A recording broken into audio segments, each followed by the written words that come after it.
આપણા દેશમાં જ્યારે પણ આપણે સુગર કે પછી ડાયાબિટીસ ચેક કરવું હોય તો આપણે ગ્લુકોમીટર બેસ્ટ ડિવાઇસ માનવામાં આવે છે. ગ્લુકોમીટરમાં આપણે બ્લડ સેમ્પલ આપવામાં આવે છે ને થોડીક જ સેકન્ડમાં તેનું રિઝલ્ટ પણ મળી જતું હોય છે. પરંતુ હવે આ જે બ્લડ સેમ્પલ છે તેની હવે જરૂર નહીં પડે.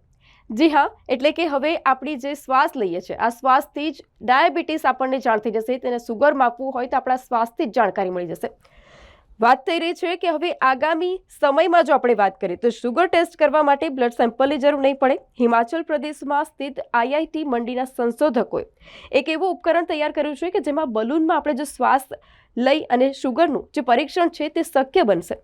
અત્યાર સુધી આ ઉપકરણના ઘણા બધા ટેસ્ટ કરવામાં આવ્યા છે અને ઉપકરણનું નામ જે છે તે નોન ઇન્વેઝિવ ગ્લુકોમીટર છે.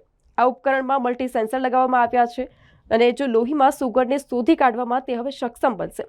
બ્લડ પ્રેશર છે, બ્લડ ઓક્સિજન લેવલ છે, લિંગ અને નામ જેવી ઘણી બધી જે માહિતી છે તે મોબાઈલ એપની સાથે જોડવાનું રહેશે અને ઉપકરણમાં દાખલ કરવાની રહેશે. અને આ પછી જ સેન્સરની મદદથી આ ઉપકરણ વ્યક્તિના સુગર લેવલને ઓળખે છે, લોહીમાં જે સુગરની માત્રા છે તે વિશે પણ જાણકારી આપશે.